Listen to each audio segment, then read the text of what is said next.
crafty little Megan, and I think today's craft is really gonna hit the spot.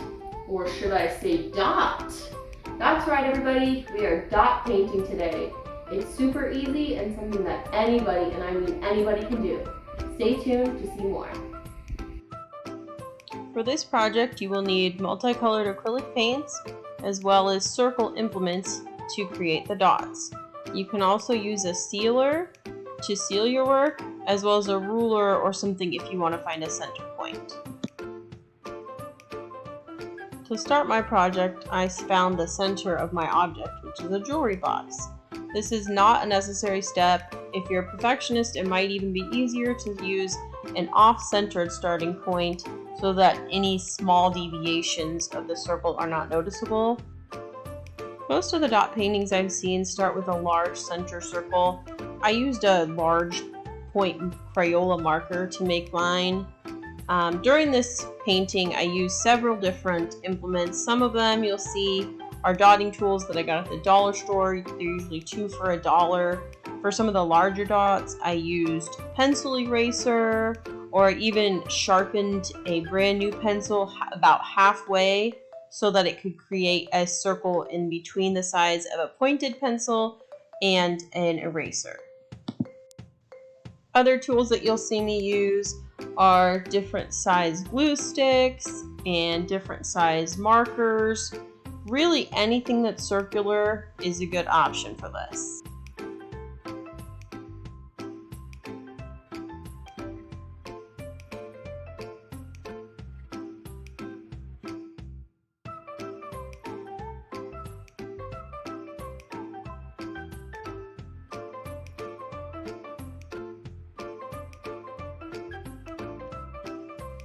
I ended up placing measurement points around the center point because I thought that would help me keep the circle more symmetrical.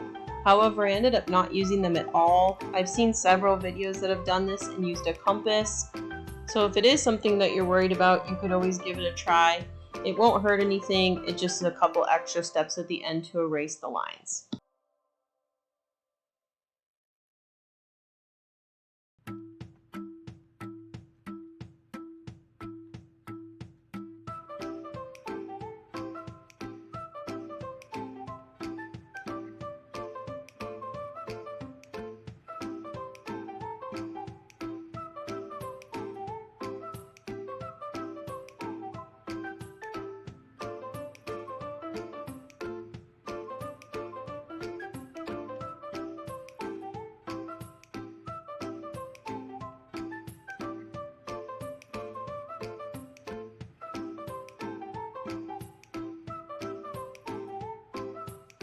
When planning this project out, I just referenced some Google photos online. There are thousands of different images if you search dot mandalas or dot painting, and you're sure to find tons that you really like.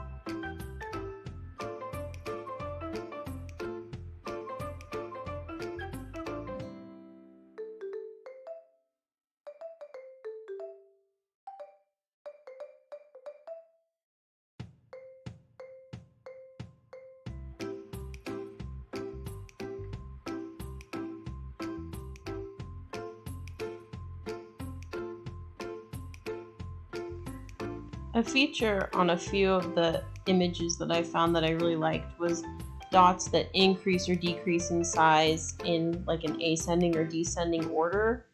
This I thought would be easy enough to achieve, but I will say that you should test your implements out and see what they look like on a different plate or something before you put them on your project, because a lot of times the difference in size that you think you're going to see is not the difference that turns out, and it can be very difficult to make that distinction before you put the dot down on the project.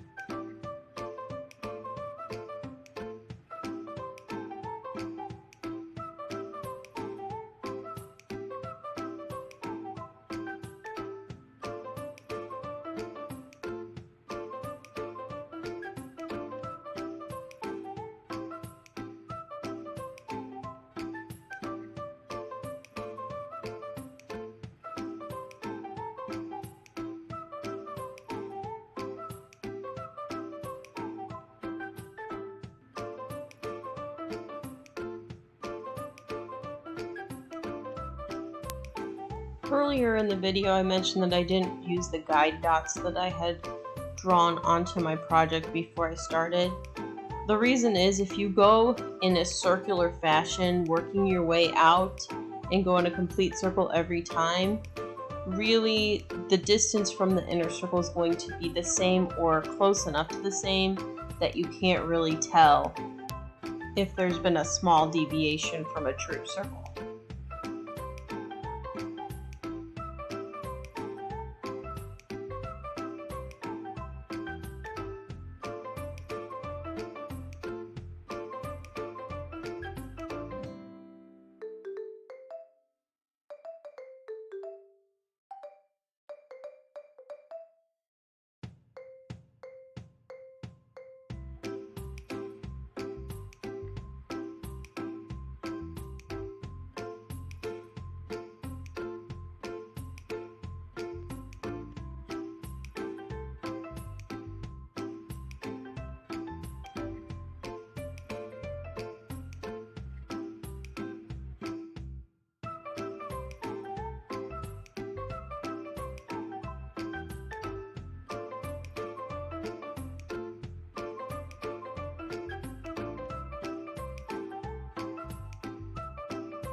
I did notice that for different dot sizes, you'll want to use different pressure.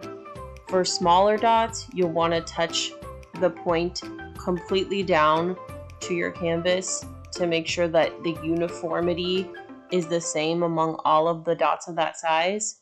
But for the larger dots, you almost want to do the opposite, or else you'll end up with a blank looking portion of the dot where the object has hit the canvas completely.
As a perfectionist, I thought this project could potentially be a little bit of a nightmare for me.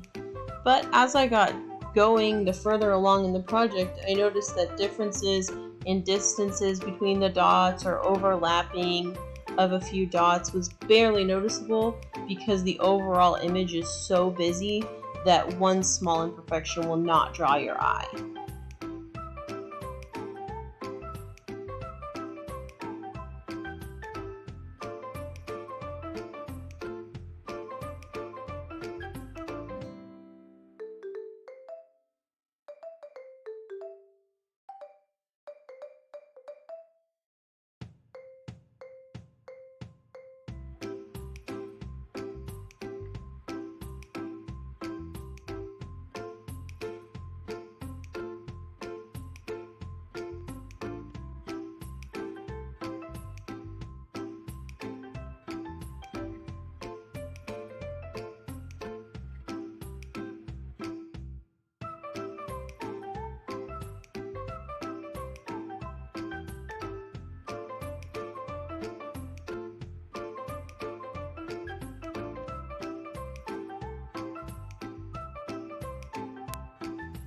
I'm a rainbow enthusiast, so I knew I wanted to have this project have a gradient working out from red all the way through the colors of the rainbow. To achieve the gradient, I started out with my base color, which was red, and then continued to add small drops of orange into the pile of base red diluting it further with every different row that I added until I got close enough to orange that I just started with a true orange paint, and then again started diluting that further with yellow until it got to the next base color yellow, and then continued that process for every single color.